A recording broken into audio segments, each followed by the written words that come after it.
Drake remains a colossal figure in popular music, His name guarantees headlines, sells out stadiums, and dominates streaming platforms. He is a giant by any measure. Yet by the early months of 2026, a narrative of decline has begun to solidify around him, persistent and difficult to ignore. This is not a story of a sudden fall from grace, but rather a slow, grinding erosion of the invincibility that once defined his brand. The problems are multifaceted, touching his music, his finances, and the very core of his public persona. This essay will examine the clear facts and recent events that paint a portrait of an artist under immense strain. Drake began 2026 by teasing a new album titled Iceman, a project he hinted would be a response to his creative hunger for a challenge. This artistic move was quickly overshadowed by a series of public stumbles. He very publicly lost a staggering $1 million bet on the 2026 Super Bowl, a loss that became a viral symbol of his judgment. A federal judge dismissed his defamation lawsuit against Kendrick Lamar, a legal defeat that amplified the perception that he had lost their high-profile feud. Amidst this, he announced ambitious plans for a world tour, including his first major shows in Africa, signaling a desire to maintain his global reach despite domestic troubles. These individual events are not isolated incidents. They are interconnected data points that reveal a broader pattern. They illustrate the immense pressure Drake is under to perform, both artistically and financially, while simultaneously fighting battles on multiple fronts. The mix of confident ambition and public missteps creates a confusing and often contradictory picture. He is a king defending a throne that has suddenly become unsteady, and the world is watching to see if his next move will be one of recovery or further decline. This essay will dissect the three primary problems contributing to this sense of decline. The first is a profound internal split. Gates Itori Inkau for a war between the creative artist and a paranoid micromanager. The second is a series of strategic errors, from underestimating opponents to overextending himself in conflicts. The third is the crushing weight of his own empire, where financial pressures and a sprawling lifestyle have begun to dictate his creative choices. By examining how these issues manifest in his music, his business dealings, and his public image, we can gain a clearer understanding of the challenges facing one of this generation's most dominant artists and what steps he might take to reclaim his narrative.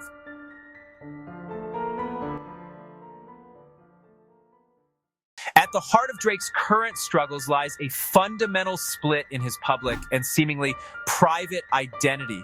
There appear to be two distinct versions of Drake operating at all times. One is the creative force, the sensitive and introspective artist who crafts relatable anthems about love, ambition, vulnerability. This is the Drake who built a global fan base by turning his personal anxieties into universal hits. He is collaborative, open, and focused on the art of music making. This version of Drake is a cultural innovator, a tastemaker who understands the pulse of the streets' quiet corners of the heart, translating them into chart-topping records. In stark opposition to this figure is another, more recent persona. The paranoid operator. This version of Drake is defensive reactive. He is the man who engages in protracted legal battles, who claps back at every perceived slight on social media, and who reportedly micromanages every detail of his career out of a deep-seated fear of betrayal and leaks. This is the Drake who appears isolated, surrounded by a fortress of security and a shrinking inner circle. When this second version takes the lead, his decisions often seem driven not by creative inspiration, but by a defensive crouch, a need to protect his empire at all costs. The collaborative album with Party Next Door in 2025, Ohm Exeong's For You, was a prime example. While ostensibly a return to his smoother R&B roots, it couldn't escape the shadow of his feud with Kendrick Lamar. The track Gimme a Hug contained lines widely seen as a jab at Lamar's more intellectual style, suggesting it was music for people twerking with a dictionary. This move showcased the paranoid operator interfering with the creative artist. Instead of moving on, he felt the need to get in another shot, a decision that made the project feel less like a new chapter and more like an unfinished argument. The consequences of this identity split are profound. A second major factor in Drake's perceived decline is a pattern of significant strategic errors, particularly in how he has managed conflicts. For years, Drake was the master of the rap beef, using targeted disses to assert dominance and generating cultural buzz. He was seen as a shrewd tactician, knowing when to strike and when to remain silent. However, his handling of the feud with Kendrick Lamar revealed a stunning miscalculation. He underestimated the creative firepower Lamar would bring. He underestimated the cultural firepower Lamar would bring. The result, a series of tracks from Lamar, notably Not Like Us, that became cultural moments and shifted public opinion against Drake. The fallout was compounded when Drake escalated the conflict into the legal arena. His defamation lawsuit against Lamar was a strategic blunder. It moved the fight from the court of public opinion into an actual court of law. The move read as a sign of weakness. The suit was dismissed by Judge Jeanette Vargas. She said, a heated rap battle is not where a reasonable listener expects verifiable facts. That dismissal was a devastating blow. It provided a legal stamp of approval for Lamar's victory. It also gave a cultural stamp of approval, with outlets reporting Lamar was widely acknowledged to have won. This tendency to overextend isn't limited to feuds. It's visible in his business life. It's visible in his personal life. The $1 million Super Bowl bet is a perfect example. He publicized a big wager on the New England Patriots. The Patriots lost decisively to the Seattle Seahawks. That failure created an easy narrative of poor judgment. Parallel to his public battles is a quieter internal struggle centered on trust and control. Reports and observations from those in the industry suggest that Drake's inner circle, once a sprawling network of collaborators and friends, has become significantly smaller and more tightly managed. This shift towards a more insular operation is often framed as a response to leaks and betrayals, a necessary measure to protect his creative process and business interests. He operates with a level of secrecy and control that borders on paranoia, vetting every piece of information and limiting access to only a handful of trusted individuals. This approach can be seen as prudent in a world of constant online scrutiny. However, this intense need for control can quickly morph into creative isolation. Music, especially hip-hop and R&B, thrives on collaboration, spontaneity, and the free exchange of ideas.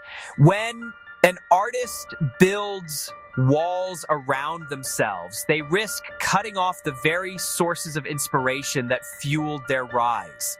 A small cloistered team is less likely to challenge the artist's ideas or introduce fresh perspectives. The result can be an echo chamber where the artist's instincts go unchecked and their work becomes repetitive or disconnected from the broader cultural conversation. The third major pressure point for Drake in 2026 is financial. While he is undoubtedly one of the wealthiest musicians in the world, his lifestyle and business operations have become so vast that they create a unique and relentless form of financial strain. He is not just a recording artist, he is the CEO of a massive enterprise that includes a record label, a clothing line, extensive real estate holdings, a large entourage of staff. This empire requires constant fuel in the form of massive cash flow. The overhead for maintaining his properties, his private jet, his payroll is enormous, creating a baseline of financial need that most artists never experience. When your lifestyle costs tens of millions of dollars a year to maintain, every career choice becomes a financial calculation. The immense financial engine that powers Drake's career has a direct and observable impact on his artistic output. In recent years, his music has often felt less like a cohesive visionary statement and more like a carefully curated playlist designed for maximum streaming appeal. Albums have grown longer, packed with a variety of styles to cater to different demographics and playlist algorithms. This approach is commercially brilliant, ensuring that at least a few tracks will become hits. However, it can also lead to projects that feel bloated and lacking a central theme or purpose. A stark contrast to the more focused and personal work that defined his early career. This pressure to produce commercially viable content at all times limits his ability to take genuine artistic risks. No artist, no matter how dominant, is immune to the passage of time and the shifting tides of culture. Part of Drake's current struggle is that the musical landscape of 2026 is vastly different from the one he conquered a decade ago. A new generation of artists has risen, not just as competitors for chart positions, but as genuine rivals for cultural influence. Kendrick Lamar stands as the most prominent example. His victory in their feud was not just personal, it was ideological. He positioned himself as the voice of artistic integrity and social consciousness, a direct contrast to Drake's brand of commercial dominance and personal drama. J. Cole has solidified his position as a respected elder statesman, releasing critically acclaimed work like The Fall Off that resonates deeply with a dedicated fan base. Meanwhile, Baby Keem's 2026 album, Kahino, with a sharp Lamar feature referencing the light, signaled new creative energy. These rivals aren't just making good music. They are changing the conversation about what it means to be a top-tier artist. Against this backdrop of internal turmoil, strategic blunders, and shifting cultural sands, Drake's teased 2026 album, Iceman, has become more than just his next release. It has become a critical test of his ability to respond to the challenges he faces. Now, the title itself is telling. Iceman suggests a persona that is cool, calculated, perhaps emotionally detached, a continuation of the defensive posture he has adopted. However, it could also be interpreted as a promise of sharp, precise, cold lyricism, a return to the confident and skillful rapper who first took the industry by storm. Like, the ambiguity of the title mirrors the uncertainty surrounding his current standing. Beyond the strategic analysis and financial breakdowns, acknowledge the human element at the center of this story. The immense pressure of being Drake, maintaining a global brand for over a decade, exacts a heavy personal toll. Paranoia, a shrinking inner circle, a defensive posture. Yeah, these are psychological scars of living under a microscope. Loneliness often accompanies supreme fame. Drake appears to be a textbook case. This human cost is often overlooked, but it's fundamental to understanding his predicament.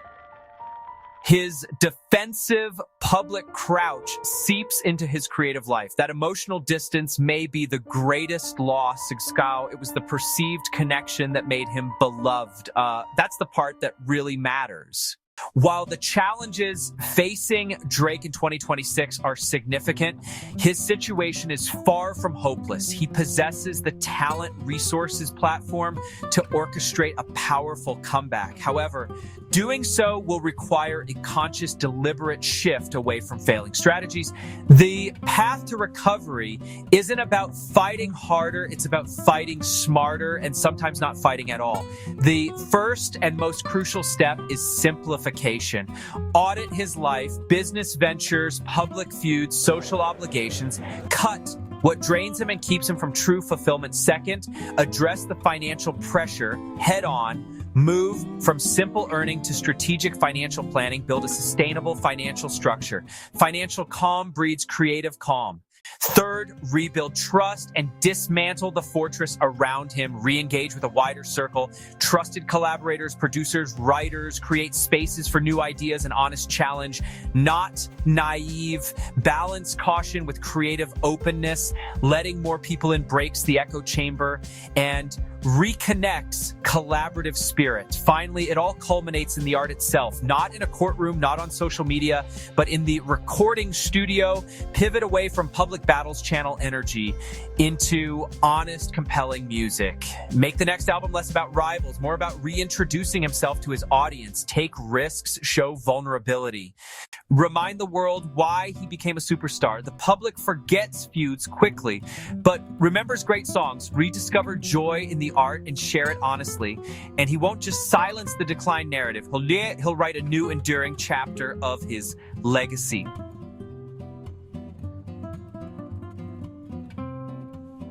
Now you have the Baby Keem rollout, which only makes fun of J. Cole's album. We'll talk about this next.